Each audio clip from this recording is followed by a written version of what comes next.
우리의 마음을 지켜낼 수 있도록 이 새벽 시간에도 인도하여 주시니 감사를 드립니다. 찬송하고 기도하고 말씀을 의지하고 나갈 때에 모든 미혹을 떨쳐내고 오직 하나님의 빛이 되고 소금 되는 저희들의 삶이 될 수 있도록 인도하여 주옵소서. 예수님의 이름으로 기도하옵나이다. 아멘. 찬송가 320장입니다. 320장.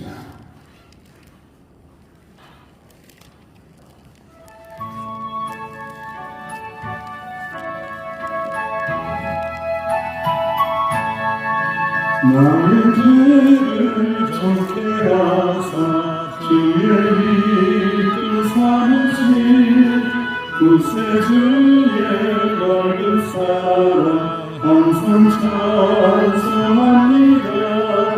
나를 이끌 삼으신 크신 능력 지시고 언제든지 주 뜻대로 사용하여 주소서. 내게 부어주시려고 은혜 예비하신 주의 은혜 채워주사 능력 있게 하소서. 나를 이끌 삼으신 크신 능력 주시고 언제든지 주 뜻대로 사용하여 주소서. 죄의 짐을 풀어주신 주의 능력 크도다. 나를 피로 사신 예수 내 맘속에 오소서. 나를 이끌 삼으신 크신 능력 주시고 언제든지 주 뜻대로 사용하여 주소서. 주여 내게 성령으로 충만한 일체우사 생명수가 강물처럼 흐르게 하옵소서. 나를 이끌 삼으신 크신 능력 주시고 언제든지 주 뜻대로 사용하여 주소서. 합심하여 기도합니다. 너희 죄를 정케 하시고 주의 일꾼 삼아주시니 감사합니다. 말씀 전하는 일꾼 되게 달라고 소금과 빛이 되는 일꾼 되게 달라고 합심하여 기도를 드립니다. 아버지 하나님 노래를 감사합니다. 아무 자격 아무 공로 없사오나 하나님의 은혜로 말미암아 선택하여 주시사 주의 보혈로 정케하여 주시고 일꾼 삼아주시니 감사합니다. 우리를 일꾼 삼아주셨으니 날마다 주의 말씀과 동행하게 하시고 겸비하게 하시고 겸손하게 하시고 지혜롭게 하시고 은혜롭게 하여 주옵소서. 오직 소금과 빛이 되어줄 수 있는 복된 일꾼이 되어줄 수 있도록 우리 교회 공동체를 축복하여 주옵소서. 아버지 하나님 지혜가 필요한 시대입니다. 은혜가 필요한 시대입니다. 아버지 하나님 지혜로 충만하게 하시고 이 새벽에도 말씀의 능력으로 충만하게 하여 주옵소서. 감사합니다. 주님 예수님의 이름으로 감사하며 기도하옵나이다. 아멘. 하나님의 말씀 골로새서 4장입니다. 4장 1절에서 9절까지 말씀입니다. 4장 1절에서 9절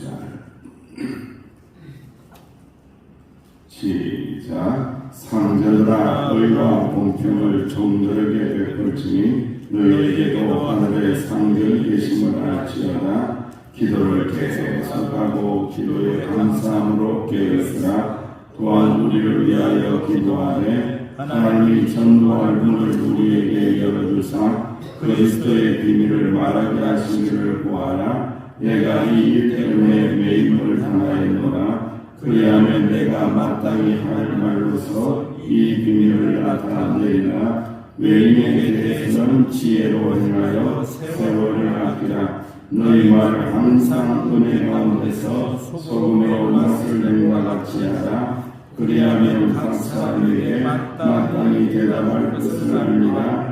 두기고가 내 사정을 다 너희에게 알려주리니 그는 사랑받는 형제요 신실한 일꾼이요 주 안에서 함께 종이 된 자니라. 내가 그를 특별히 너희에게 보내는 것은 너희로 우리 사정을 알게 하고 너희 마음을 위로하게 하라 하리라. 신실하고 사랑을 받는 형제 오네시모를 함께 보내노니 그는 너희에게서 온 사람이라. 그들의 여기를 다 너희에게 알려주리라. 아멘. 오늘 하나님의 말씀의 제목을 이렇게 한번 잡아봤습니다. 교회 밖에서도 빛나는 신앙, 교회 안에서도 빛나는 신앙, 교회 밖에서도 빛나는 신앙. 우리 조상들의 지혜가 담긴 속담 가운데, 격언 가운데 그러한 이야기가 있어요. 집에서 새는 바가지는 들에 나가도 샌다, 밖에 나가도 샌다. 이래서요. 요즘에는 플라스틱 바가지를 쓰지만 옛날에는 무엇으로 바가지를 썼어요? 네, 박이죠. 그래서 바가지죠. 사실은 박을 이렇게 쪼개어서 속을 파내어서 그리고 난간 말려서 이렇게 쓰는데 그게 시간이 되면은 이렇게 구멍이 나거나 깨어질 때가 있어요. 그러면 이제 우리 조상들이 그걸 이렇게 얼게 썰어서 붙여서 이렇게 썼던 거죠. 그래서 그 바가지를 보면서 사람을 생각을 했던 겁니다. 안에서도 새는 바가지, 밖에서도 새고 안에서 안 새는 바가지는 밖에서도 안 새더라라고 하면서 그러한 인생, 인격에 대한 이야기를 했어요. 우리가 계속해서 골로새서를 통해서 크게 두 가지를 말씀을 하고 있습니다. 그것은 기독론, 예수님은 누구신가? 예수님은 누구신가? 그리고 난 다음에 계속해서 이어지는 말씀을 이렇게 묵상을 해보니까 예수님 믿는 사람은 누구인가를 말씀하면서 발전시키고 있어요. 그러니까 여러분 우리가 예수님은 누구신가? 기독론도 중요하지만은 또 중요한 게 있는데 예수님이 누구신가를 알고 믿는 사람은 예수님이 누구신가를 드러내는 그러한 새로운 사람을 되어야 되고 새로운 인생을 살아야 한다라는 것을 강조를 하고 있습니다. 그래서 오늘 특별히 오늘 말씀은 교회 밖에서의 새로운 삶을 어떻게 살 것인가에 대한 말씀입니다. 1절 말씀에는 이제 종에 대한 내용이에요. 남의 집에서 일을 하는 노예, 그 당시에 노예 시대니까 노예가 있었어요. 상전들이나 종들이나 모두 가장 높은 상전이 있다. 누가 가장 높은 상전이에요? 바로 하나님입니다. 그러니까 하나님을 상전으로 모시고 있는 하나님의 종들이기 때문에 하나님의 종들 사이에는 그 어떤 차별도 존재하지 않는다. 자기가 조금 가졌다고 사람을 부린다고 해서 그 아래 사람이라고 생각하는 사람들을 무시하거나 그 사람들에게 인격적인 모독을 주거나 그렇게 해서는 안 된다. 서로 존대하며 살아야 한다라고 말씀을 하는 거예요. 참 중요한 부분입니다. 어떻게 보면 우리가 사람들과의 관계를 맺으며 살아나갈 때에 예수님 믿는 사람, 예수님은 누구인지를 알고 믿는 사람이 저런 분이구나 라는 것들이 이런 관계에서 드러나는 거예요. 사람들과의 관계에서 그대로 증명이 되고 드러나는 거예요. 하찮은 인생이 없다라는 거죠. 그래서 모든 인생들을 귀하게 여기고 빌립보서 2장 3절 말씀처럼 자기보다 남을 낮게 여기지 말고 겸손한 마음으로 나보다도 누구를 낮게 여기라? 남을 낮게 여기라 라고 말씀하고 있습니다. 이것 또한 마찬가지로 예수 그리스도를 누구라고 알고 믿는 사람은 이렇게 해야 된다는 거죠. 유대인 두 사람이 랍비에게 상담을 전했어요. 한 사람은 그 마을에서 가장 부자였어요. 제일 부자였어요. 또 한 사람은 쩔쩔매면서 사는 가난한 사람이었습니다. 먼저 부자가 랍비 방으로 들어가서 상담을 하고는 또 기도를 받고는 1시간쯤 있다가 나왔습니다. 그러고 난 다음에 가난한 사람이 랍비의 방으로 들어갔더니 5분도 안 되어서 상담이 끝나고 기도하고 보내주더라는 거예요. 그러자 잘 사는 사람은 1시간이나 시간 내주고 나는 가난해서 몇 번밖에 고작 5분밖에 안 만나주네 하고 불만이 생긴 거예요. 야, 이거 불공평해. 내가 아무리 가난하지만 이럴 수가 있냐? 하나님의 스승, 하나님의 말씀에 도를 가르치는 랍비가 이럴 수 있냐? 라고 하며 랍비에게 들어가서 따졌다는 거예요. 사람을 이렇게 차별해도 됩니까?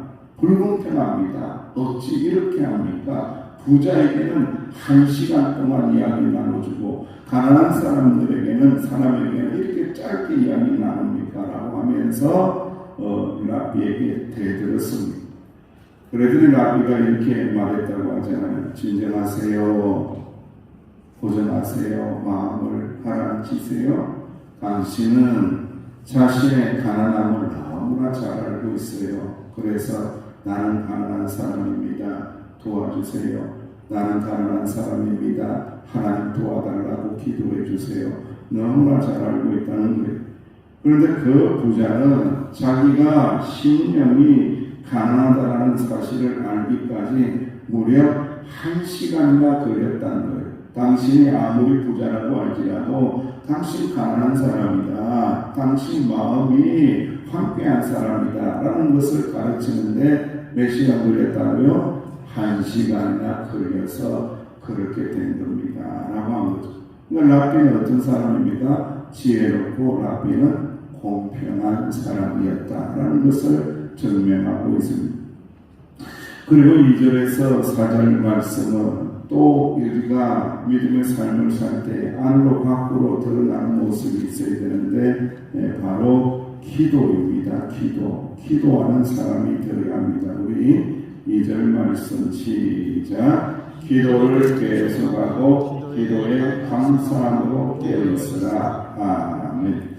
참 기도가 중요해요. 저도 이제 신앙생활을 하고 신앙 지도를 하고 같이 교회를 이렇게 부흥하기 위하여 몸부림치며 나갈 때에 뭐가 제일 중요할까? 물론 다양한 것들 요소들이 있지만은 교회는 뭐가 있어야 된다? 기도가 있어야 되고 기도하는 사람이 있어야 되고 기도에 깨어있는 사람이 있어야 되고 기도를 순간적으로 하는 사람이 아니라 기도를 계속 하는 사람, 기도를 계속 하는 사람이 필요하더라.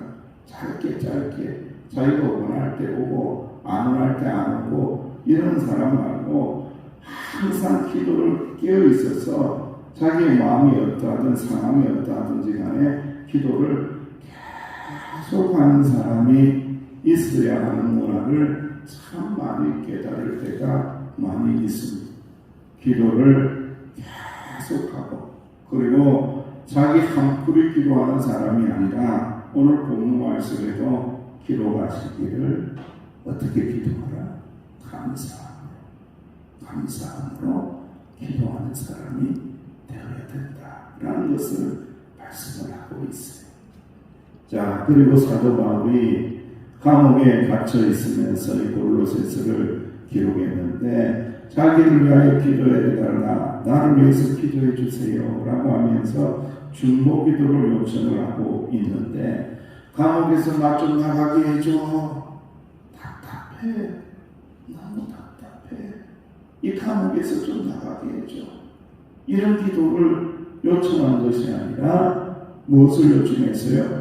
복음을 전할 문을 열리도록 복음을 전할 문이 열리도록 기도해 주세요.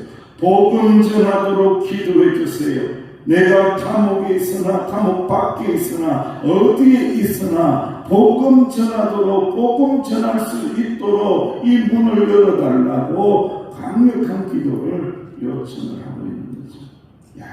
역시 사도 바울이라는 것을 우리가 깨닫게 되는 겁니다. 전도를 위해서 계속 기도해야 되고 우리가 간절히 열방을 위하여 기도할 때에 하나님께서 세계 곳곳에 있는 전도의 문들을 복음 전파의 문들을 활짝 열어주신다라는 것을 꼭 믿으시기를 주의 이름으로 축원드립니다. 이번에 제가 세미나 가서 이렇게 강의를 들으면서 군경 선교, 특수 선교에 대한 이야기를 나누었어요. 그러면서 이 기도가 얼마나 중요한지도 이렇게 우리 후배 목사님 오셔서 강의를 하더라고요. 그 이야기, 독일 이야기 하더라고요. 독일에서 공부를 하고 왔기 때문에 독일 베를린에 가면은 분단 장벽의 상징인 브란덴부르크 문이 있대요. 2차 세계대전에서 패한 독일은 연합군에 의해서 동독과 뭐로 나누어지죠? 서독으로 나누어지게 됩니다. 동독과 서독으로 분할 점령을 하는 거예요. 우리가 남가국으로 분할 점령이 된 것처럼 똑같은 상황이 전개가 된 거예요. 우리는 아직 통일이 이루어지지 않았죠. 1989년 아무도 통일이 예상되지 않았을 때에 갑자기 이 철의 장벽이 무너집니다. 그리고 사람들의 자유왕래가 가능해졌고 1990년 드디어 독일은 어떻게 됩니까? 통일을 선언하게 되는 놀라운 일이 일어납니다. 그 일이 얼마나 어려운지를요. 우리는 남과 북이 대치한 상황에서 나라 민족을 보십시오. 정치 지도자를 보십시오. 통일에 대한 꿈이 있습니까? 소망이 있습니까? 좌로 우로 나누어져 가지고요. 통일에 대한 마음들을 갈갈이 찢어놓고요. 그런 생각이 별로 없어요. 자기 욕망으로 살아가는 그런 세상이 되어 있는 거예요. 지금 교회에서도 통일에 대한 기도가요. 수그러진 지가 참 꽤 되었어요. 그것도 이게 나머지 마음이 분리시키는 나쁜 정책에 의해서 우리가 이용당하고 있는 거죠. 그래서 어떤 힘이 이러한 통일을 가져왔을까? 독일 사람들이 많은 사람들이 이야기하기를 뭐라고 이야기한다고요? 기도의 결과입니다. 기도의 결과입니다. 그들이 이야기한다는 거예요. 왜 기도의 결과라고 이야기하느냐? 당시 라이프치히에 성 니콜라이 교회가 있는데 그 담임 목사를 중심으로 해서 끊임없이 기도의 운동이 일어나서 통일에 대한 기도를 하면서 7만 명, 8만 명, 10만 명이 모여서 기도를 했다는 거예요. 한 가지 기도 제목을 가지고 통일을 위해서 그렇게 수많은 사람들이 모여서 하나님 앞에 기도한 기도의 결과입니다. 독일은 기도가 만든 결과입니다. 동과 서독 교인들이 하나님께 함께 기도했더니 하나님은 저 쇠문과 같은 장벽을 무너뜨렸다. 할렐루야. 기도가 얼마나 중요한지. 기도가 어떻게 되었다고요? 우리 교회 안에서 하는 기도가 교회 밖을 변화시키는 놀라운 역사가 일어났다는 거예요. 교회 안만 변화가 되는 것이 아니라 교회 밖에까지 복음의 역사, 통일의 역사를 일으켰다는 거예요. 저는 이 이야기를 강의를 들으면서 참 많이 도전을 받으며 우리 서귀포명성교회 기도해야 된다. 여전히 기도가 부족하다. 기도가 참 많이 부족하다 하는 것을 깨닫고 왔습니다. 기도하는 교회 만들어 나가실 수 있는 저와 여러분들 되시기를 주의 이름으로 축원합니다. 그리고 두기고와 오네시모 보낸다라고 하면서 참 좋은 사람, 신실한 일꾼, 믿을만한 일꾼, 하나님께서 선택하시고 완전히 예수님 만나서 변화된 일꾼, 빛나는 사람, 그 사람들을 내가 너희들에게 보낼게. 그래서 내 소식을 알려줄게 라고 하면서 두기고와 오네시모에 대한 말씀이 나오고 있습니다. 그런데 두기고와 오네시모에 대한 말씀하기 전에 이런 이야기를 합니다. 뭐냐면은 너희 그들과 대답을 할 때에 대화를 할 때에 소금으로 음식 맛을 내듯이 골고루 은혜롭게 대화를 해라. 세상에 나가서 복음을 전할 때에 소금과 같이 말을 하는 사람이 되어라. 우리는 이 말을 사실 현실적으로 잘 몰라요. 그런데 유대인들은 이 말이 무슨 말인지 알아요. 소금과 같이 이야기하세요. 소금과 같이 맛을 내는 그런 대화를 하세요 라는 이야기가 무슨 말인지 유대인들은 정확하게 압니다. 어렸을 때부터 이 이야기를 들었기 때문에 여러분 소금으로 맛을 내듯이 골고루 은혜롭게 이야기하라 대하라 이 뜻이 뭐냐면은 소금이 가지고 있는 특성 중에 짠맛이 있잖아요. 그런데 그 짠맛이 무엇을 상징하냐면요 재치를 이야기합니다. 재치 있게 이야기하고 재치 있게 응대하고 기분 나쁘지 않게 재치 있게 대화를 하고 재치 있으라는 이 재치라는 의미가 가장 강한 뜻이 소금과 같이 이야기하라는 거예요. 그러니까 해야 할 말이 있고 하지 마야 할 말이 있고 그 말을 해야 할 때가 있고 하지 말아야 할 때가 있다는 거예요. 그걸 구별할 수 있는 그 능력이 소금과 같이 말을 하세요. 소금과 같이 지혜롭게 재치있게 이야기하세요. 그 의미를 유대인들은 너무나 정확하게 알고 있는 거예요. 그 말씀을 하는 겁니다. 우리가 바깥에 나가서 세상 가운데 나가서도 무슨 말을 하든지 무슨 일을 하든지 소금과 같이 해야 된다 할 때는 하고 하지 말아야 할 때는 입을 꼭 다물고 이 말이 하나님께 영광을 될지 이 말이 교회에 유익이 될지 이 말이 복음 전파에 유익할지 이 세 가지만 생각을 해도 우리는 분별을 할 수 있거든요. 그 영적인 분별을 통하여 교회 안에서도 빛나고 교회 밖에서도 빛나는 믿음의 사람들이 되시기를 주님의 이름으로 축원드립니다. 어떤 목사님의 감정이 있습니다. 오래전 단기 선교를 갔을 때의 일입니다. 많은 성도들 앞에서 예수 그리스도의 십자가 복음을 전했습니다. 통역하는 사람이 나의 감정을 그대로 담아서 전했습니다. 그렇게 예배를 마치고 강단을 내려오는데 한 청년이 다가와 자신의 이야기를 합니다. 자기 자신은 엄격한 아버지 밑에서 억눌려 살았고 마음에 많은 상처가 있었지만 예수님을 만났다면서 폭포 같은 눈물을 흘렸습니다. 청년을 끌어안고 함께 울었습니다. 우리 사이에 어떤 통역도 필요하지 않았습니다.